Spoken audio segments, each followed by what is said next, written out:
Welcome to Infinite Universe with interesting episode. Charles Stanley's story is not just a tale of ministry success, it's a deep and painful journey through trauma, faith, family collapse, and redemption. Behind the powerful sermons and global broadcasts was a man who endured more pain than many ever knew, a man whose final days were far from peaceful. After becoming president of the Southern Baptist Convention in 1984, Stanley found himself in the middle of a massive internal battle. The SBC was divided over how strictly the Bible should be interpreted. On one side were conservatives who believed the Bible was literally true in every aspect. On the other side were moderates and liberals who believed there was room for interpretation, especially when it came to science, social issues, and history. Stanley's win by just 52% of the vote showed how divided the denomination had become. But he took the position seriously. He didn't just want to lead, he wanted to unify. Yet, instead of unity, he found more resistance and criticism. His opponents accused him of politicizing faith, turning the church into a battlefield for culture wars. At the same time, his personal life was starting to fall apart. His wife, Anna Johnson Stanley, had been by his side since 1955. They met in North Carolina and married when Charles was just starting his career. For decades, they appeared to be the perfect ministry couple. But behind the scenes, cracks were forming. By the late 1980s, Anna had had enough. The pressure of public ministry, the constant spotlight, and a lack of emotional connection had taken its toll. She filed for legal separation in 1993 and divorce in 2000. The scandal rocked the Christian world. Divorce was still taboo among evangelical leaders. Many believed a pastor who divorced was unfit for leadership. But Stanley refused to step down. He claimed his divorce was personal, not spiritual failure. His church stood by him, but not everyone agreed. The controversy sparked debates in Christian communities around the country. Should a divorced man lead a church? Was Stanley held to a different standard because of his fame? The tension deepened the wounds already growing inside his family. His daughter Becky saw everything unravel and said little. But his son, Andy Stanley, would become the most direct evidence of the fracture. Andy had followed in his father's footsteps, becoming a pastor and eventually launching his own church, North Point Community Church. It grew rapidly and became one of the largest churches in the U.S. But in 1995, the split between father and son became public. Andy left First Baptist Atlanta after a disagreement about church governance. Some said it was a simple leadership change. Others believed it was deeper, a son rebelling against a father he could never please. For years, the two barely spoke. At times, they preached different gospels, Charles holding tight to conservative evangelical roots, while Andy embraced a more modern, culturally flexible Christianity. Their conflict wasn't just theological, it was emotional. Andy had grown up watching the strain of ministry on his parents. He had seen his mother cry, his father disappear into church duties, and their home grow cold. In many ways, his ministry became a reaction to his father's. As Charles aged, his influence only grew. By the 2000s, his sermons were translated into over 100 languages, reaching millions around the world. In Touch Ministries expanded into a publishing empire, producing devotionals, books, podcasts, and video series. He became a spiritual father to people in distant countries who had never even heard his voice in English. But at home, he was growing lonelier. His health declined slowly but steadily. He had heart problems, minor strokes, and increasing fatigue. Yet he refused to stop. He preached from a stool when he couldn't stand. He taped radio shows in between hospital visits. He clung to his belief that God still had more for him to do. Then came 2020. The COVID-19 pandemic shut down churches across the world. First Baptist Atlanta moved services online. At 87 years old, Stanley finally stepped down from the pulpit. He didn't want to, but his body no longer allowed it. He became pastor emeritus and focused on writing and prayer. His final sermons were quiet, reflective, and raw. He spoke less about judgment and more about grace. Listeners noticed a change in his tone. The fire was still there, but now there was a sadness, a humility that had been buried for decades. In 2023, Charles Stanley passed away in his home in Atlanta. He was 90 years old. The news spread quickly. Tributes poured in from around the world: pastors, politicians, musicians, and everyday people who had been touched by his words. But it was what his family said after his death that revealed the full picture. Becky, who had largely stayed out of the spotlight, gave a quiet interview. She talked about the distance between them in his later years. She said her father was always kind but not always present. She wished they had talked more. Andy was more direct. In a tearful tribute, he revealed the final 3 words his father said to him: "I was wrong." That sentence broke decades of silence.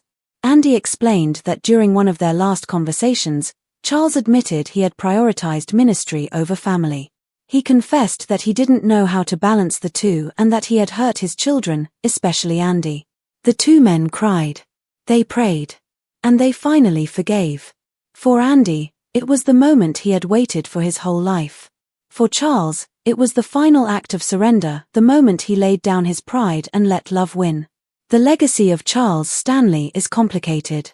He was a man of immense faith and towering influence, yet he also struggled with emotional intimacy and family connection.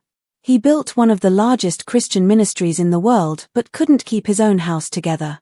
His life raises hard questions about the cost of calling and whether success in ministry is worth the price of personal loss. Yet in the end, he didn't faint. He didn't collapse. He endured.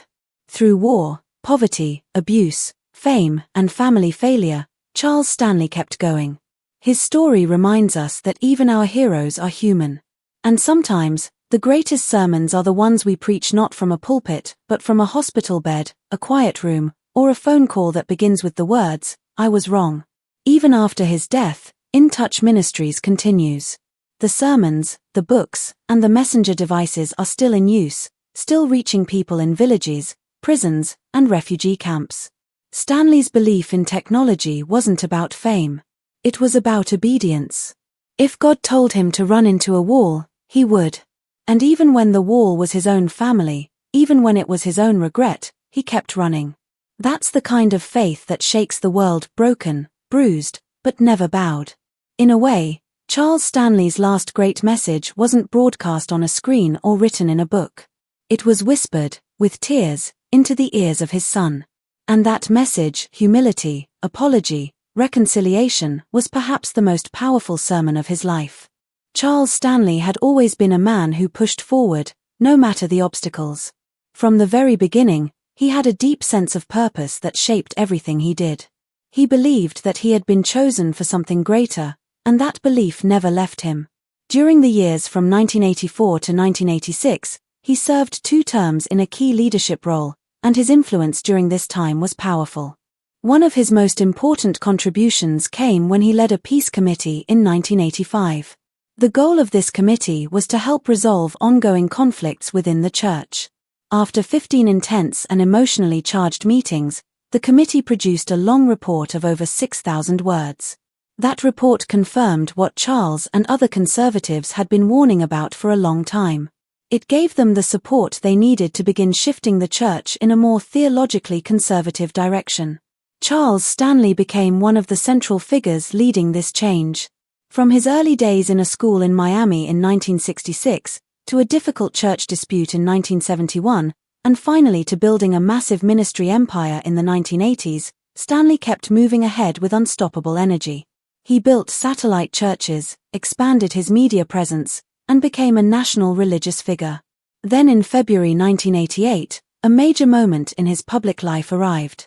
He was inducted into the National Religious Broadcasters Hall of Fame. At that time, his sermons were being watched by more than 115 million people across America. His television and radio program, In Touch with Dr. Charles Stanley, had become a staple in Christian homes. He was no longer just a preacher, he had become a symbol of Christian media power and a spiritual guide for millions.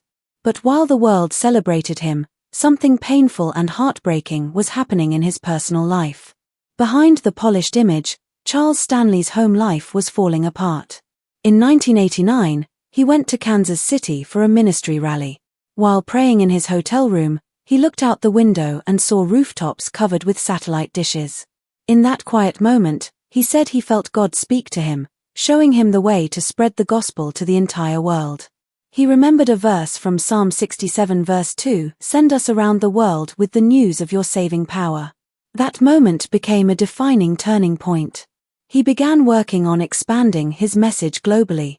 His sermons were eventually translated into 127 languages and broadcast on over 4,000 television and radio networks around the world. While his ministry reached the far corners of the earth, the man himself was beginning to fall apart emotionally. His wife, Anna, had felt left behind for years. Charles was always gone, always busy with growing the church and expanding his influence. She once said, without anger, just sadness, "He chose his priorities, and I have not been one of them." It wasn't about bitterness, it was about years of feeling invisible. By the early 1990s, Anna had stopped attending church services entirely. Their son, Andy Stanley, who would later become a prominent pastor himself, saw everything from the inside. He witnessed the silence at the dinner table, the way his parents hardly spoke anymore, and how their nearly 40-year-long marriage slowly crumbled before his eyes. In June 1993, Anna finally filed for divorce. She filed under the name A.J. Stanley, trying to avoid immediate media attention, but there was no mistaking who she was. The news exploded throughout the evangelical world. Charles Stanley had always preached about strong family values. Now the family at the center of his teachings was falling apart in public. The backlash came fast and harsh. Many pastors who had once admired him turned their backs. Others demanded he resign from his role. But Stanley didn't budge. He kept preaching every week. Some saw this as stubbornness, others saw it as strength. Either way, it showed he wasn't ready to give up. At the same time, some tried to stop the divorce. Anna even withdrew the papers once, hoping there might still be a chance for reconciliation. But things didn't get better, and in 1995, she filed again. For 7 painful years, Charles and Anna remained legally married, but emotionally distant. It was an uncomfortable public limbo, with people watching their every move. Christian radio stations began removing his sermons. Some leaders behind closed doors urged him to step down quietly. But Charles kept going, even as he lost key staff members and the support of his own son, Andy. Eventually, the divorce was finalized on May 11, 2000. The court marked it as an uncontested case. Charles Stanley was 67 years old. His sermons were being translated and broadcast around the world, but he was no longer a husband.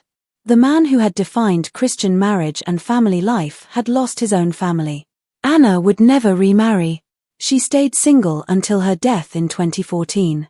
Charles also chose not to remarry, partly because church rules allowed him to remain pastor only if he stayed single. When he finally addressed his congregation after the divorce, he stood calmly and said, "God has assured me I'm where He wants me to be, doing what He has called me to do." His church voted overwhelmingly to support him, with 35 out of 38 deacons choosing to keep him in leadership. Later, in an interview, Charles said something that caught people off guard. "I never felt like I really even divorced her. She asked for it. I responded to it." That one sentence showed just how differently he saw things. Some people believed he was in denial, others thought he was deeply convicted about his beliefs. But the division in his personal life didn't just stop with Anna. His son Andy had also quietly left the church.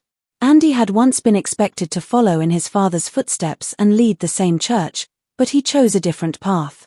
He walked away not just from First Baptist Atlanta, but from the entire ministry that was built with his father's name.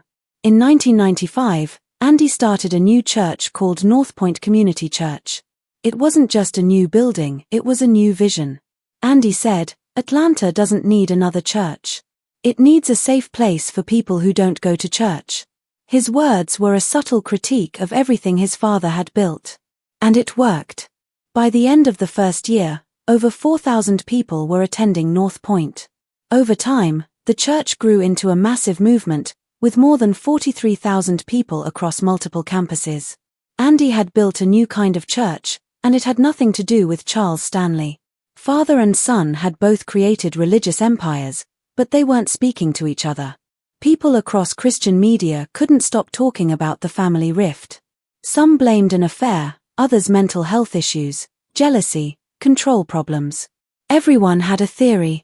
But what became clear was that their silence symbolized something bigger, the difficulty of living up to the very lessons they preached. They both talked about grace, love, and forgiveness. Yet they couldn't seem to find those things with each other. Eventually, they started counseling.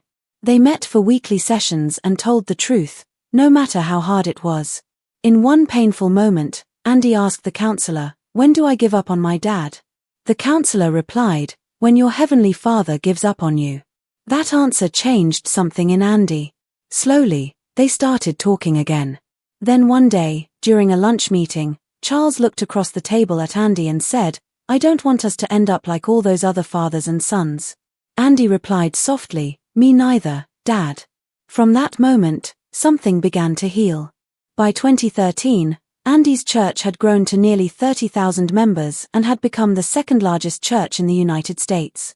And then something incredible happened. Charles, standing at his pulpit, praised his son in front of everyone. He didn't hold back. He didn't make it about himself. He just praised Andy's work and future church planting plans. He even gave his blessing. In private, Charles admitted it wasn't easy to say those things. The wounds were still there. But he said them anyway. From that point on, the relationship changed. Not only did they talk again, but they began to support each other's ministries. They preached in each other's churches.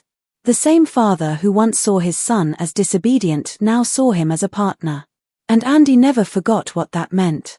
He had grown up watching one of the most powerful preachers in America. Charles had led First Baptist Atlanta for over 50 years and had been the president of the Southern Baptist Convention. Now, in his later years, he was quietly watching his son lead a new generation. As Charles's health declined, everything slowed down. He could no longer stand at the pulpit. His legs were weak, and he spent most of his days in a large leather chair. But his mind remained clear, and his heart was still full of fire. Andy visited him often, and every time, they followed the same routine. Andy would kneel beside the chair, they'd talk, and Charles would say, "Pray for me." That leather chair became more than just a seat. It became a sacred space where the past was forgiven and the future honored. Andy later said those visits meant everything to him. There was a time when they had nothing to say to each other. They'd sit at dinners in silence, not knowing how to bridge the gap. The divorce between Charles and Anna had not just broken their marriage, it had shaken the bond between father and son. Charles once admitted he was scared of where their relationship might go. "We've both seen what happens to fathers and sons who go through this," he told Andy. "And I don't want that to happen to us." That fear helped keep them close, even when it was hard. And then came the moment that changed everything again. Charles said, "I couldn't be prouder of you, Andy." He said it again and again. It wasn't just a compliment, it was a healing phrase. Andy once said, "The source of a word determines its weight." And coming from Charles Stanley, those words carried enormous weight. Charles didn't scold Andy for his bold ideas or his views on theology or social issues. He just kept repeating those 7 words, "I couldn't be prouder of you." Those words did more healing than any sermon. On the evening of April 15th, 2023, a Saturday night, Andy made what would be his final visit. He followed the usual pattern, kneeling by the chair, ready to pray. But this time, Charles stopped him and asked, "Can I pray for you?" It was the only time he'd done that. And it would be the last time Andy would hear his father speak. Charles said those same 7 words once more. And then, at 7:30 a.m. on Tuesday, April 18th, 2023, Charles Stanley passed away peacefully at the age of 90. He had preached for 66 years. He had led First Baptist Atlanta for 50 of those. His messages had reached every continent, translated into over 114 languages, shared through nearly 3,000 broadcast outlets in 150 countries. Though he stepped down in 2020 and became pastor emeritus, his ministry never stopped. His daughter Becky, who rarely spoke publicly, stood by his side as the final chapter of his life was written. She had seen it all, the heights of his ministry, the depths of his personal struggles. She watched the divorce unfold. She stayed close. Her name stood beside Andy's in the obituary. In Touch Ministries, which started back in 1972 as the Chapel Hour, grew into one of the most influential Christian media organizations in history. By 2017, it was on over 2,800 radio and TV stations. Even in far-off tribal areas, people were hearing Charles Stanley preach. His legacy didn't fade when he stepped down, it became something permanent, something eternal. His sermons are still available, archived for generations to come. But what people remember most is the contradiction at the heart of his life. He taught about love and family, but couldn't save his own marriage. He preached about peace, but had to fight for reconciliation with his son. He gave everything to his calling, and in doing so, lost a part of himself. Charles Stanley was not a perfect man. He was shaped by hardship, including being raised by an alcoholic stepfather. That made him a fighter. It made him powerful in the pulpit, but difficult at home. And yet, in his final days, he found something deeper: quiet, forgiveness, and peace. He didn't die alone. He died surrounded by love, with his son kneeling at his side, and his last words offering the thing we all hope to hear from those we love most: I couldn't be prouder of you. Thanks for watching. Keep it and stay tuned. Like and subscribe our channel. Have a good day.